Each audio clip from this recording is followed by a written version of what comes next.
이 시간 부르심에 집중하자라는 제목으로 하나님 말씀 전하도록 하겠습니다. 우리 성도님들이 인생을 살아가는 가장 중요한 원리가 뭔가 하면 당연코 부르심의 원리일 것입니다. 우리가 신앙생활하는 것이 무엇이냐 하면 이 부르심을 붙잡고 우리가 어떻게 살아가는가, 우리가 어떠한 부르심을 가지고 우리가 살아가는가라는 것을 발견해야 되는 것이 우리 신앙생활 가운데 너무나 중요하다라는 것을 여러분들도 인정하실 것입니다. 그래서 오늘 본문 말씀을 보시면 이 사도 바울은 이 자신의 삶과 사는 목적의 중요성을 이 부르심의 원리에서 찾은 것 같습니다. 바로 부르심의 원리입니다. 우리가 사명이라고도 말하고 소명이라고도 말하고 있는, 영어로 말하면 calling이라고 말하고 있는데요, 오늘 보면 1절, 6절, 7절에 나오는데 1절에 보시면 예수 그리스도의 종 바울은 사도로 부르심을 받아 하나님의 복음을 위하여 택장함을 입었으니 라고 로마서를 시작하고 있습니다. 자기가 사도된 것이 스스로의 결정으로 된 것이 아니라 부르심에 의해서 내가 사도가 된 것이다 라는 말로 시작하고 있다는 것입니다. 바울이 사도가 왜 되었냐? 출발이 뭐였냐? 나는 부르심 때문이었다 라는 것입니다. 6절에서도 너희도 그들 중에서 예수 그리스도의 것으로 부르심을 받은 자니라. 무슨 말입니까? 이 바울이 사도된 것과 마찬가지로 우리 모두가 예수를 믿은 것도 마찬가지로 우리 스스로 결정한 것이 아니다라는 사실입니다.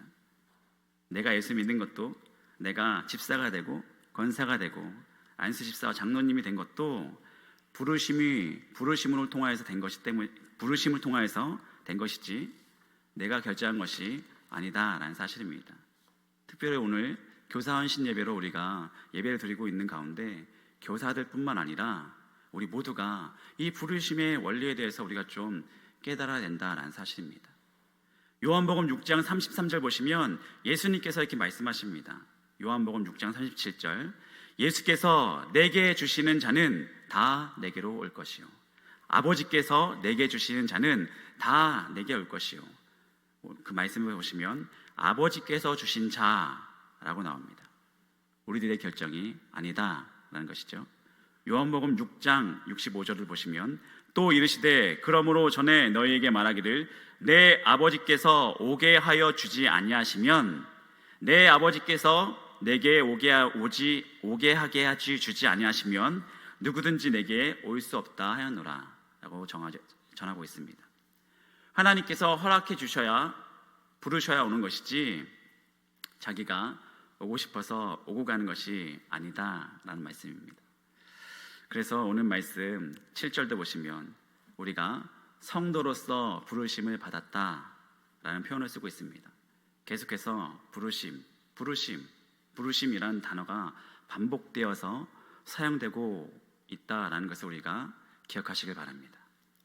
그래서 로마서의 시작을 무엇으로 시작했냐면 나는 사도로 부르심을 받고 시작되었고, 또 많은 영혼을 살리는 것도 이 부르심 때문에 내가 이것을 감당하고 있다는 사실입니다. 주님께서 부르셨다. 그래서 이 부르심의 원리를 놓고 보시면 우리 성도들은, 우리 부르심의 원리를 놓치고 있으면 우리 성도들은 아무것도 우리 신앙생활에서 이해할 수 없다는 사실입니다. 그래서 세상에서 우리가 성도로서 살아가는데 두 가지 의지가 적용된다고 볼 수 있는 것 같습니다. 우리 신앙생활 가운데 두 가지 의지가 잠깐 부딪히고 있는데, 이 첫 번째는 당연히 하나님의 의지입니다. 하나님의 의지. 그리고 두 번째는 사람의 의지입니다. 우리의 삶은 이 두 가지 의지가 충돌을 일으키면서 살아갈 수밖에 없습니다. 믿는 성도이기 때문에. 근데 이 사람의 의지를 좀 더 구체적으로 말한다면 바로 내 자신의 의지라고 말할 수 있겠죠. 내 뜻, 내 계획. 근데 우리가 실제로 인생을 살아가고 있습니다. 그런데 이 사람의 의지로 살아가면 어떻습니까? 내 의지로 살아가면, 내 뜻대로 살아가면 여러분 삶이 어떠셨습니까? 내 뜻대로 다 됐다라고 했을 때 정말 망하신 분들이 정말 많았습니다. 여전히 공부하고 힘들고 여전히 잘 안 된다라는 분들이 너무나 많습니다. 우리 성도님들은 그래서 하나님께서 붙들고 이끌어 주셔야 우리 살아가는 것이지 내 뜻대로 내가 원하는 대로 다 됐다, 내가 원하는 대로 하더니 그대로 갔다라는 인생은 실패하는 인생일 수밖에 없다는 사실입니다. 예를 들어서 여러분도 아실 것입니다. 탕자가 원하는 대로 갔더니 그 인생이 어땠습니까? 아담이 원하는 대로 다 했더니 어떻게 되었습니까? 사울왕은 어떠했습니까? 다윗도 어땠습니까? 내 뜻대로 했더니 완전히 망했었죠. 마찬가지로 내가 원한다는 것이 제대로 되는 것이 아니더라라는 것입니다. 언제나 우리의 죄성이 있기 때문에 내가 원하는 대로 가더니 우리의 죄성 때문에 망하는 것으로 우리 사람은 치닫게 된다는 것입니다. 조금 재미있는 예를 들어본다면 제가 청년들에게 자주 쓰는 예화입니다. 결혼하신 분들 혹시 내 의지대로 결혼하셨다면, 내가 원하는 대로 결혼했다고 한다면 지금의 남편분이 아닐 수도 있죠. 지금의 아내분이 아닐 수도 있습니다. 어떻게든 하나님께서 하나님의 의지로 막으시고 하나님께서 태클 거셔가지고 내가 만나고 싶은 분들 못 만나게 하나님께서 막아주셔가지고 여러분들이 이렇게 믿음의 가정을 꾸리는 것이 아닐까요? 옆에 혹시나 남편분과 아내분이 있다고 한다면 한번 얼굴을 잠깐 보시면 하나님께서 정해주신 짝이십니다. 하나님께서 어떻게든 세상 사람들 못 만나게 하시고 하나님의 믿음의 가정을 꾸리게 하기 위해서 어떻게든 막아주시고 해서 만나게 하신 분들이 바로 옆에 계신 분들이다라는 사실입니다. 인정하십니까? 아멘이시죠? 여기 아멘이 나오셔야 되는데. 제 얘기를 잠깐 드리자면 저희 사모가 저희 뒤에 지금 앉아 계시지만 저희 사모가 본인의 의지로 배우자를 선택했다면 저랑 결혼했을까요? 저희 사모의 이상형은 청년들 알고 있습니다. 키가 크고 곰 같은 김태우 같은 사람이 저희 사모의 이상형이었습니다. 김태우 키 엄청 크잖아요. 거인이죠, 거인. 이상형이 김태우래요. 근데 주님께서 왜 사모가 저를 만나게 하셨을까요? 저는 이렇게 키는 크지 않지만 매너가 있고 편안한 분위기, 얼굴도 웃는 상이고, 그래서 이제 좀 이렇게 좋아하게 만든 이유도 있을 수 있지만 저희 사모는 지금 인정하지 않는 웃음을 하고 있지만 가장 크게 원래 사모는요, 저희 장모님에게도 말하고 저에게도 말했지만 절대로 사역자와 결혼하지 않겠다라는 의지를 가지고 있었던 사람이었습니다. 근데 저희 사모가 저를 3번 만나고 난 다음에 밤에 펑펑 울었다고 합니다. 밤새도록 펑펑 우는 거예요. 저희 장모님께서 야, 왜 울어 했더니 어떻게 나 전도사님이랑 결혼하면 어떻게 하면서 막 저희 3번 만나고 울었다는 것입니다. 보셨습니까? 제가 3번 만나고 저희 사모의 마음이 바뀌었다는 사실. 하나님께서 전적으로 역사하셔서 사모의 뜻과 계획을 꺾으시고 하나님께서 이끌어주셔서 이렇게 믿음의 가정을 이뤄가게 되신 것이 아닐까. 내 의지로 결정을 산다면 부족하고 오류투성이고 문제투성이고 당연히 실수밖에 할 수 없습니다. 정확히 볼 수도 없죠. 우리는 연약하기 때문에. 그러니까 중요한 것이 무엇이냐면 내 의지가 꺾이고 우리 성도로서 하나님의 의지대로 사는 것, 이것이 부르심의 원리라는 사실입니다. 내 의지는 꺾이고 하나님의 의지대로 사는 것. 근데 왜 이 시대에 이렇게 문제들이 이렇게 많습니까? 왜 이 시대에 문제가 많은 것입니까? 내가 모든 것을 결정해야 된다는 것입니다. 그것이 이 시대 정신입니다. MZ시대. 내가 하고 싶을 때 합니다. 이것이 MZ시대잖아요. 요새 MZ시대. 내가 결정할게요. 내가 판단하겠습니다. 내가 지시 내릴 거예요. 내가 계획할 것입니다. 다 내가 들어가야 됩니다. 내가 좋아야 신앙생활도 할 수 있다라는 무서운 이 시대의 정신이 지금 우리 다음 세대들의 정신입니다. 내가 마음에 들어야 신앙생활도 할 수 있다라는 것입니다. 그래서 하나님께 예배드릴 때도 여러 가지 교회 사역 가운데 헌신할 때도 나의 관심으로 하나님을 섬기려고 한다는 사실입니다. 내가 정한 방법대로 하나님을 섬기겠습니다. 그러니까 하나님, 내가 정한 방법을 저한테 제공해 주세요. 여기에 무슨 무서운 존재가 깔려있는지 아십니까? 내가 원하는 것으로 다 할 수 있다는 사실입니다. 내가 원하는 대로 다 해드리면 하나님께서도 당연히 기뻐하실 거야. 헌신인데, 하나님 기뻐하시는 헌신인데 내가 원하는 대로 하면 하나님께서 다 기뻐하실 거야 라는 전제가 깔려있다는 사실입니다.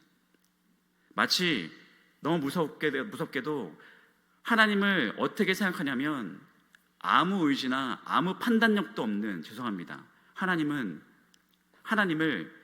마치 치매에 걸린 노부모를 봉양하듯이 하나님을 섬기는 분들이 있다라는 사실입니다. 무엇입니까? 하나님 뭐 하십니까? 가만히 계세요. 내가 다 알아서 할 테니까. 제가 그냥 갖다 드리는 거 드시고, 사오시는 옷 입으시고, 보여드리는 거 보시고, 자꾸 판단하지 마시고, 그냥 제가 다 알아서 할 테니까 그냥 가만히 계세요. 하나님 제가 드리는 거 좋아하시잖아요. 제가 원하는 거 드릴게요. 아무 판단할 수 없는 노부모를 봉양하듯이 하나님을 섬기는 분들이 있다는 사실입니다. 그것도 헌신이라고. 내가 결정하는 것이죠. 아니지 않습니까? 그죠? 하나님은 우리 왕이시고 전능하신 주이신데, 왕께 순종하듯이 왕께 명령을 받듯이 섬겨야 되는 것이 우리 성도님들이신데, 이 시대의 문제가 뭐냐면 내가 결정해야 된다. 내가 결정한 것 하나님께서 받으세요. 잘못된 인본주의죠. 그래서 교회의 모든 결정을 먼저 정해놓고 기도할 때가 있습니다. 당연히 우리들은 거룩한 성도님들이기 때문에 시간이 가면 갈수록 내 인생에 있어서 하나님은 점점 커져야 되는 것이 정상입니다. 내 자신은 점점 작아져야 되는 것이 정상이죠. 나를 부인하는 삶인데 하나님 당연히 커져야 되는 것이 정상입니다. 교회도 마찬가지입니다. 교회를 갔더니 그 교회는 하나님 너무 크신 분이야 라는 생각이 많이 들어야 되는데, 하나님에 의해서 하나님의 뜻대로 하나님의 능력이 이끌어가야 되는 교회가 정상이죠. 그런 하나님이 커진 교회, 하나님이 왕이신 교회, 하나님이 역사하시는 교회가 정상이죠. 근데 어떤 교회를 가보면 점점 사람의 의지, 사람의 목소리, 사람의 판단이 커진다. 그렇다고 한다면 인본주의 교회죠. 당연히 너무나 인본주의 교회죠. 하나님의 중심이 아니라 사람이 중심이 된 교회, 사람만이 역사하는 교회. 사람만이 역사하면 정말 다행이죠. 그런 교회는 당연히 사단이 역사하겠죠. 하나님이 안 계신데. 우리는 하나님의 왕이십니까? 내 인생 하나님 왕이십니까? 그럼 하나님이 여전히 엄청 위대하고 크셔야 되는데, 위대하신 하나님이 우리 가운데, 인생 가운데 있는지를 우리가 판단할 때입니다. 지금은 이제 왕이 없지만 대통령이 계시잖아요. 혹시나 그런 일 없겠지만 제가 대통령 앞에서 찬양하고 싶습니다 라고 생각해보면, 저 대통령 앞에서 찬양하고 싶습니다, 교회 성도님들이 저 찬양하는 거 좋아하시던데 제가 대통령 앞에서 찬양하고 싶습니다, 제가 하고 싶다고 해서 대통령 앞에서 제가 찬양할 수 있을까요? 아니요, 할 수 없죠. 제가 결정할 수 없습니다. 제가 판단할 수 없습니다. 제가 만약에 피아노를 잘 친다 하더라도, 바이올 연주를 막 기가 막히게 한다 하더라도, 대통령께서 나의 실력을 인정해주고 보고 싶다라고 했을 때 제가 불려가서 거기서 뽐낼 수 있는 것이지, 자꾸만 전화해가지고 저 하고 싶은데 좀 세워주세요 하면 무서운 곳으로 잡혀가겠죠. 물론 실력이 있으면 좋겠죠. 실력이 있으면 좋습니다. 능력이 있으면 하나님의 능력 가운데 쓰여있으면 좋겠죠. 하지만 그 실력은, 그 능력은, 우리가 가지고 있는 은사는 언제 활용할 수 있는 것입니까? 하나님께서 원하실 때, 하나님께서 부르실 때, 왕께서 부르실 때가 우리가 할 수 있는 것이지, 우리가 감히 어떻게 내 뜻대로 내가 원할 때 마음대로 할 수 있겠습니까? 우리 자세가 지금 어떤 자세인지 곰곰이 생각해봤으면 좋겠습니다. 하나님께서 불러주셔야 할 수 있다. 우리의 헌신은 내가 판단하는 것이 아니다. 하나님께서 결정해 주신다. 하나님께서 부르실 때야 할 수 있다라는 우리 성도의 자세가 너무나 중요하다는 것입니다. 오늘 교사분들이 정말 많은 이 자리에 참석해 주셨는데, 가끔씩 교사분들을, 헌신을 교육자분들이 이제 권면할 때가 있습니다. 이제 좀 교사 섬겨줄 때가 된 것 같은데 좀 교사 섬겨줬으면 얼마나 좋겠습니까? 그리고 청년분들, 대학생 청년들에게는 저희가 가끔씩 이제 교육자분들이 이제 막 그래도 저희 지산교회는 대학생 교사분들에게, 헌신하는 분들에게 장학금도 주는 교회잖아요. 그래서 우리 교회는 열심히 헌신하시면 장학금도 주니까 좀 이렇게 좀 해주시면 어떻겠습니까? 라고 했을 때 가끔씩 이제 대학생 분들과 청년들이 교사 헌신할 때가 있습니다. 근데 가끔씩 그 모습과 이제 하는 그 섬기는 자세를 봤을 때 가끔씩 내가 섬겨준다라는 모습이 가끔씩 보일 때가 있습니다. 그럴 때 보면 참 마음이 참 안타까울 때가 있죠. 우리가 겉면에서 함께 섬겨주는 것도 정말 감사하지만 섬겨주는 가운데 하나님께 의지하며 하나님께서 부르시는 그 마음으로 순종하는 마음이 있으면 좋겠다라는 마음으로 권면한 것인데 가끔씩 그 마음을 오해할 때가 있다는 사실입니다. 그런 의미에서 구약의 에스더의 왕비를 보시면 하나님 앞에 순종했다라는 것이 큰 의미가 있는 것 같습니다. 에스더서 4장 11절 보시면 이스라엘 백성들이 멸절의 위기에 처했습니다. 에스더서 4장 11절.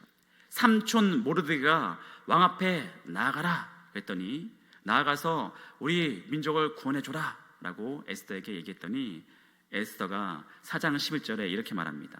왕의 각 신하들과 왕의 각 지방 백성이 다 알거니와 남녀를 막론하고 부르심을 받지 아니하고 안뜰에 들어가서 왕에게 나아가면 오직 죽이는 법이요 부르심 받지 않고 왕에 나아가면 죽습니다. 그 시대 법이 심지어 왕후에도 불구하고 왕이 안 부르면 허락 없이 왕에게 나가면 죽습니다. 왕에 나아가면 안 된다는 것입니다. 이것이 세상의 원리입니다. 그렇죠? 그런데도 에스더는 왕 앞에 나아갔습니다. 이게 무슨 뜻일까요? 부르심이 없이 왕에게 나가면 죽는데 그것을 알고도 에스더 왕비는 나아갔습니다. 왜 그렇습니까? 더 큰 부르심이 있었다는 것입니다. 에스더 왕비에게 더 큰 부르심, 세상의 왕보다 더 큰 부르심, 완전 더 큰 부르심, 사명이죠. 사명. 하나님께서 부르셨기 때문에 나아갔다는 사실입니다. 4장 16절 나를 위하여 이렇게 기도해달라 그러고 난 다음에 에스더가 이렇게 말합니다. 이렇게 금식한 후에 규례를 어기고 왕에게 나아가리니 죽으면 죽으리라. 더 큰 부르심에 순종하겠습니다. 그래서 나아갔다는 사실입니다. 그렇다면 에스더 왕비의 마음 가운데는 누가 더 큰 왕입니까? 하나님이 더 큰 왕이다라는 사실입니다. 그것이 의미 있다는 사실입니다. 하나님이 왕이십니다. 하나님의 더 큰 부르심에 내가 순종하며 살겠습니다 라는 인생으로 이 에스더 왕비는 살았다는 사실입니다. 바로 왕 앞에 선 모세도 마찬가지였습니다. 모세의 순종은 무엇이었습니까? 내가 어떻게 애굽으로 다시 돌아가겠습니까 하나님? 제가 어떻게 이스라엘 백성을 인도합니까 하나님? 그렇게 자신 없는 이야기만 불평만 늘어놓고 막 못할 이유만 계속 늘어놓잖아요. 그럴 때 하나님께서 뭐라고 말씀하십니까? 출애굽기 3장 10절 이제 내가 너를 바로에게 보내어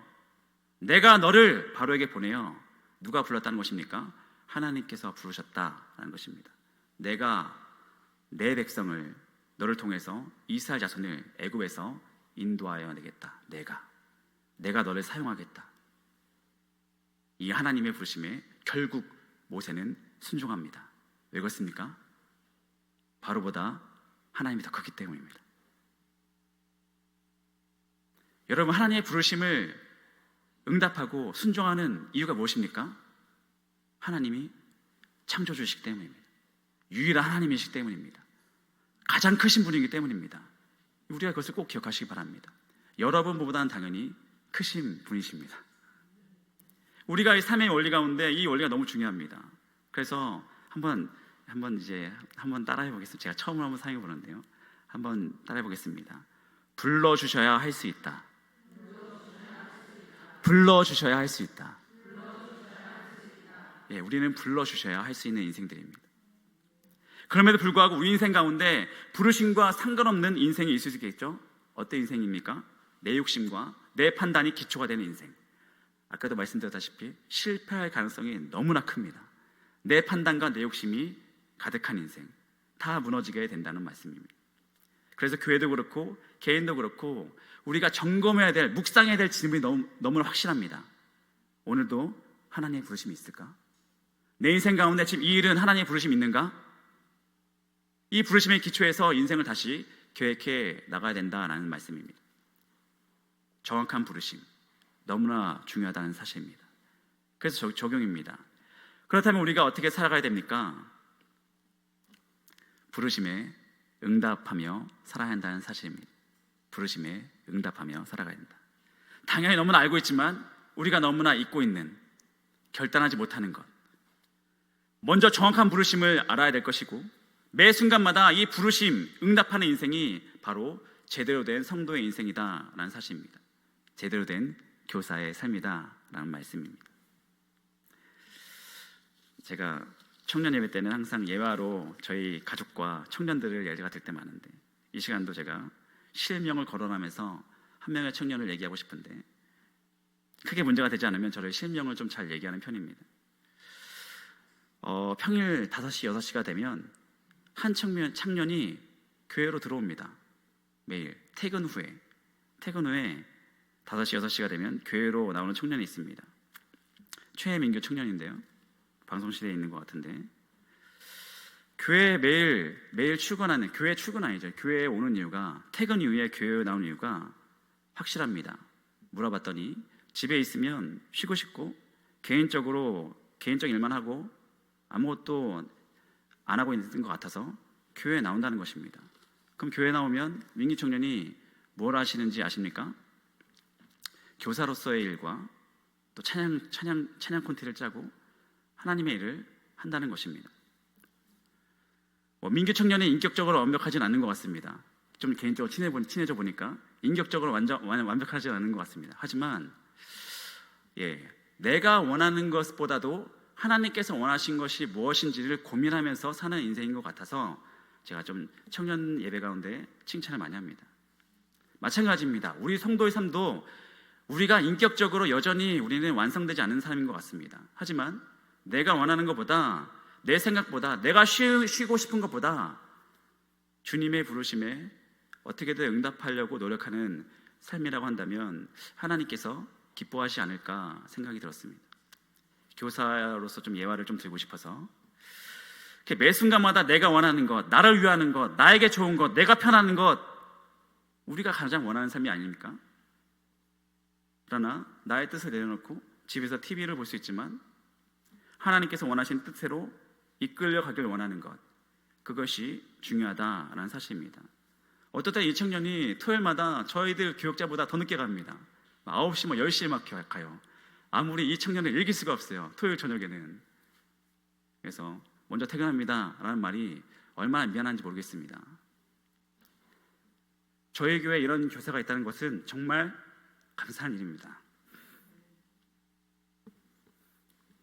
갑자기 울컥했습니다. 죄송합니다. 그렇게 헌신하는 자세, 부르심에 응답하는 자세, 하나님께서 원하시는 것이 무엇일까? 그렇게 사역자뿐만 아니라 우리 모든 성도님들께서 개인적인 부르심이 다 있을 것입니다. 성령님께서 그 한 사람을 부르신다는 사실입니다.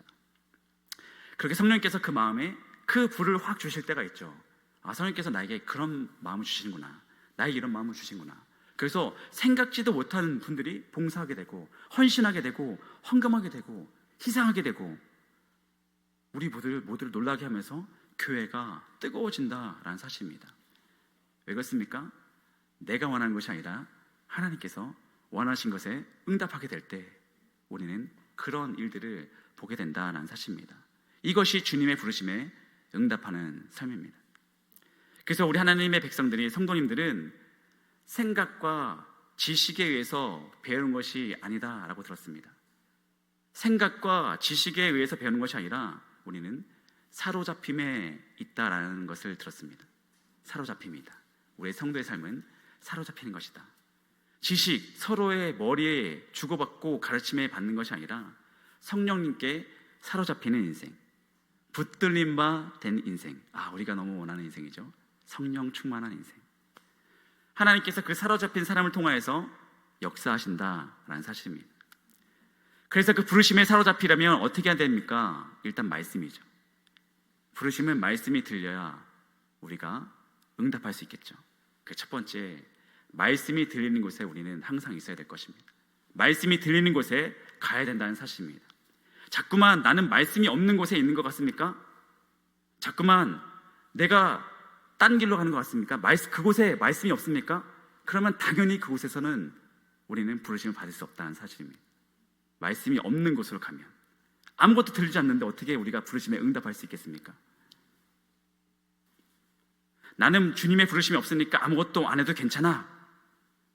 말씀이 없는 자리에 있는 분들입니다. 그러니까 자꾸만 말씀이 없으니까 내 판단대로만 살아가는 것이 아닐까요?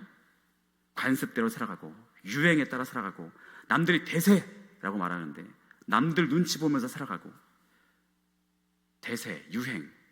제가 저희 집에서 제일 싫어하는 말입니다. 이거 요새 유행이래. 저희 사모가 죄송합니다. 저한테 되게 자주 하는 얘기인데 유행이래. 유행. 왜 유행을 따라가는지 모르겠습니다. 내 욕심 때문에, 안락, 욕심, 자기 고집 때문에 꺾이지 않는 거죠. 환경 때문에, 두려움 때문에, 뭐 여러 가지 이유가 있겠지만 어쨌든 말씀이 들리지 않는 곳에는 부르심이 없다라는 사실입니다.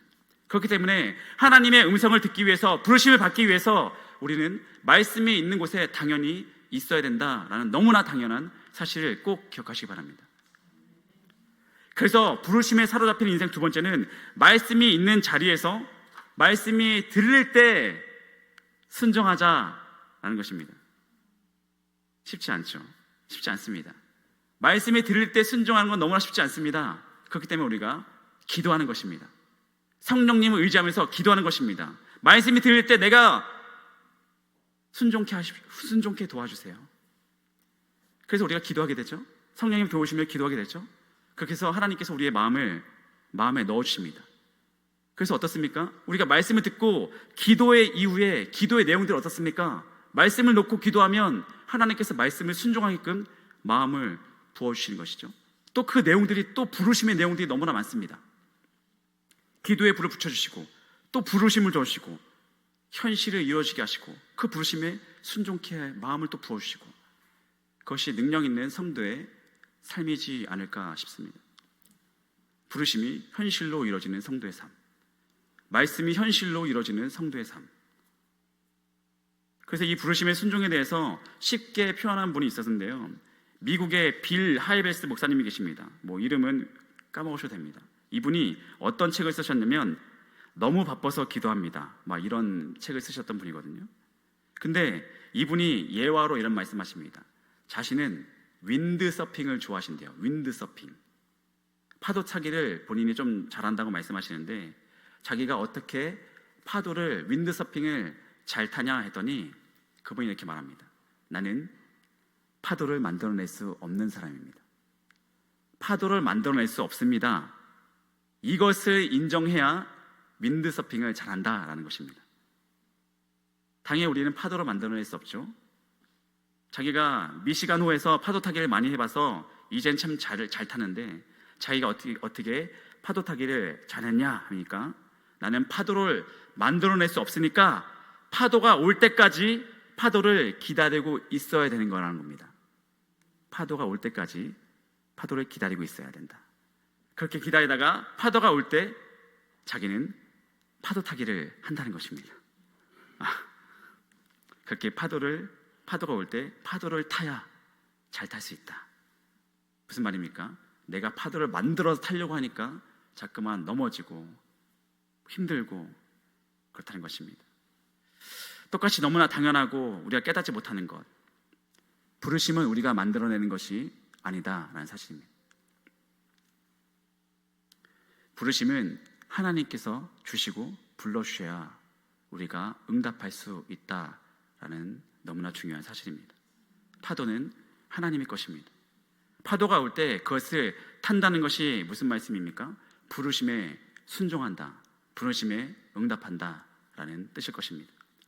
부르심이 오실 때까지 기다렸다가 주님께서 부르셨을 때, 우리의 기회를 주셨을 때, 우리가 그 파도에 올라타였을 때 우리는 하나님의 그 능력을 경험하는 인생을 살아갈 수 있다라는 너무나 중요한 원리인 것 같습니다. 그래서 우리 교회도 그렇고 우리 성도의 삶도 그렇고 우리는 항상 부르심을, 하나님께서 우리를 언제 불러주실까라는 기대를 갖고 살아가야 되지 않을까.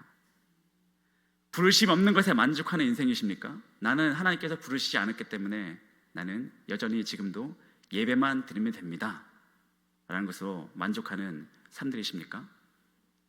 혹시나 하나님께서 부르셨는데 말씀이 들리는 자리에 있지 않고 기도하지 않고 그냥 내 뜻과 내가 원하는 곳에 항상 거하길 원하는 우리 성도의 삶이 아닐까.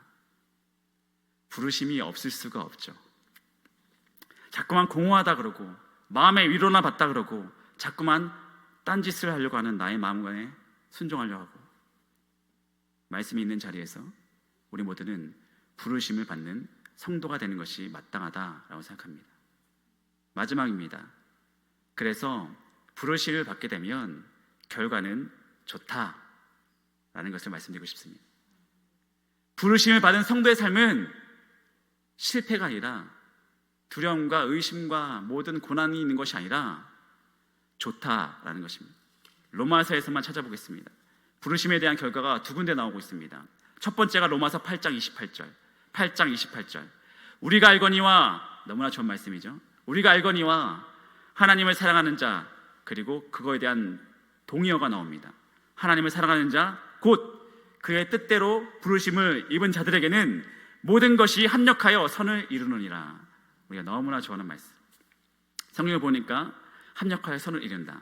영어 성경에 풀이가 하나님이 좋은 것으로 일하신다 라고 해석됩니다.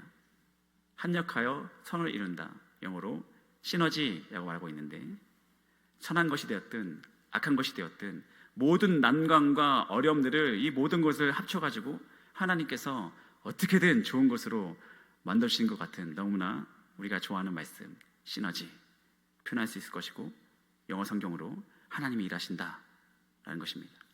근데 중요한 조건이 있습니다. 너무나 중요한 조건. 모든 것이 합력하여 선을 이룬다 라는 것을 표현할 때 무조건 된다 라고 써있지 않습니다.